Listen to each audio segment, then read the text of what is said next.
Today we got two massive monsters going head to head.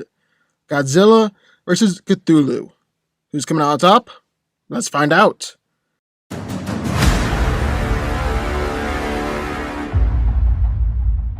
Godzilla is the king of the monsters, and is mankind's greatest ally and enemy. He is quite possibly the most unpredictable force on the face of the planet. Godzilla is obviously strong and imposing. Just look at his immense size. He's over 300 feet tall and 60,000 tons. He's massive.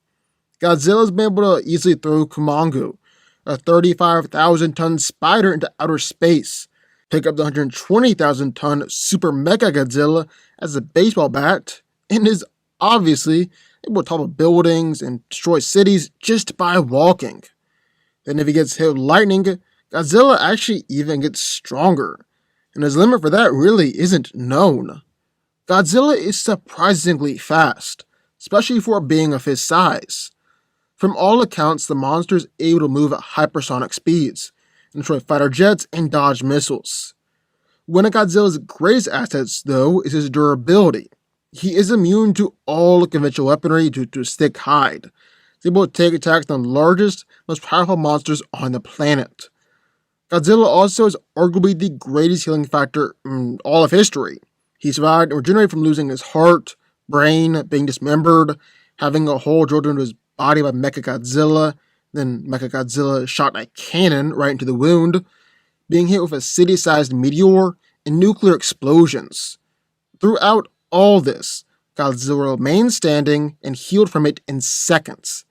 Then we got Godzilla's atomic breath. This is capable of devastating roughly 1/4 of Tokyo with one blast, most severely injure and kill other monsters. And Godzilla also has an ability called the nuclear pulse, which is where it projects a field of nuclear energy from his body.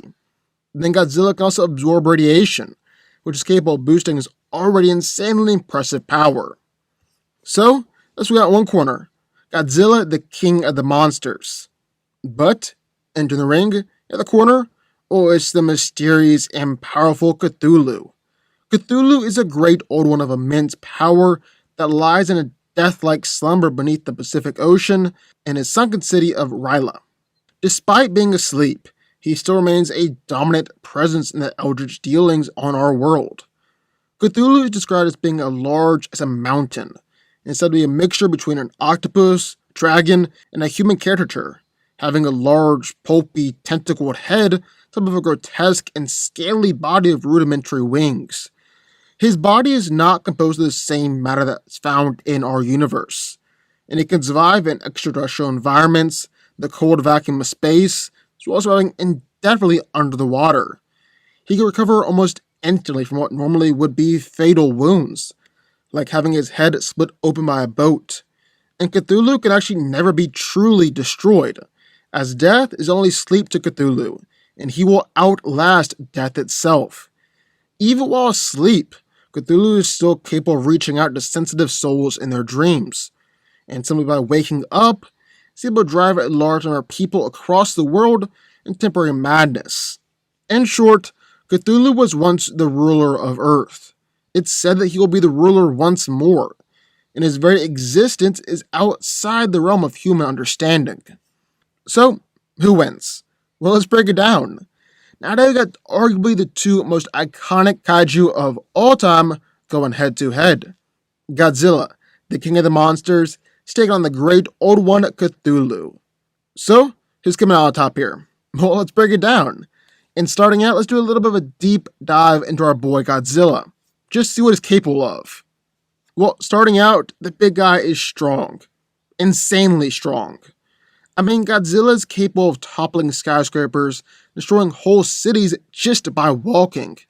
He's regularly able to fight against and toss around massive kaiju, throwing monsters that weighed 20,000 tons with one arm, overpowered and pushed back against the 40,000-ton Mechagodzilla, even tossing Mechagodzilla over thousands of meters, lifted up and thrown the 200,000-ton Biollante. He shattered small mountains, created earthquakes with each step, and Godzilla even spent a brief time over in the Marvel Universe, during which time he was able to match Thor in strength, forced Hercules to strain every inch of his being just to prevent Godzilla from stepping on him, and Godzilla was actually able to take out the Savage Hulk with one good stomp when the monster was first introduced. Yeah, he's insanely strong. However, when it comes to Godzilla, it's almost not even as much his strength, his durability. The big guy can take just about anything that you could throw at him. He's taking the best hits that Thor could throw at him when he was over in Marvel.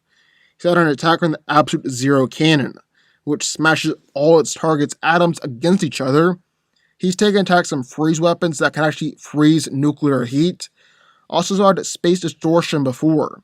So had black holes, planet-busting explosions, and his cells are so powerful they're able to trip into the black hole while simultaneously being bombarded by exploding suns, which is actually how a space Godzilla came to be. Then with Godzilla's healing factor, well, he's healed from having his heart stabbed and his eyes and brain exploding, all within seconds, and has even survived and healed from attacks that were designed to destroy all the oxygen in an area, actually eat away at nuclear energy. Godzilla survived all of it, just kept on chugging. And this is atomic ray and nuclear attacks. He's blown up King Ghidorah's head, blown up Mechagodzilla, and even destroyed a miniature black hole. His spiral ray attack is an even more powerful version of this attack, being able to defeat Space Godzilla. And if he wants to, he can just add a massive nuclear pulse. He's capable of absorbing radiation from nuclear reactors and submarines, which has greatly increased his own power in the past. Puts off enough radiation to leave lethal amounts of radiation wherever he goes. And this is burning form. In its upgraded burning form, well, Godzilla is actually a world killer, being able to destroy the world either by destroying the atmosphere with the heat that he's putting off, or just straight up melting down to the center of the earth. So yeah, Godzilla is truly powerful. Like, powerful to a kinda terrifying degree. They don't call him King of the Monsters for nothing. But what about Cthulhu? What in the world is going on with him? Well, right out of the gate, Cthulhu is a very unique character. It's very difficult to try and understand.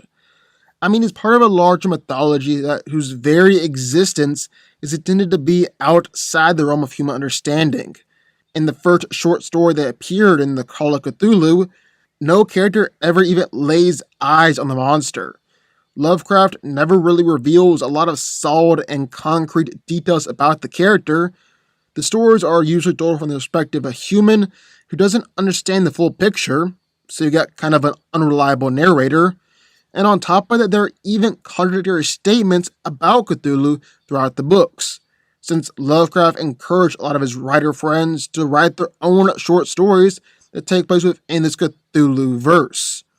So yeah, none of that really lends itself well to battles or versus videos, especially since we like to use actual feats and concrete showings on this channel. Cthulhu doesn't have many of those to speak of. But what has he shown us? Well, Cthulhu and his kin originally came to Earth in the binary star Zoth, meaning that, like many things in the mythos, Cthulhu is capable of faster than light interstellar travel. On top of that, while it's unknown why, it is heavily implied and strongly hinted that during his trip to Earth, Cthulhu caused the destruction of a great many stars. While Cthulhu and his star spawn arrived on Earth, before even the simplest native life forms existed, the planet was already inhabited by the alien race known as the Elder Things, who Cthulhu's spawn warred with before eventually establishing a peace treaty. Despite this, the Elder Things, even with their incredibly advanced technology, were shown to be genuinely afraid of the Cthulhu's power. It was also made clear that Cthulhu and his race were not made of matter as we know it. Because of this, likely originated from another space-time continuum entirely.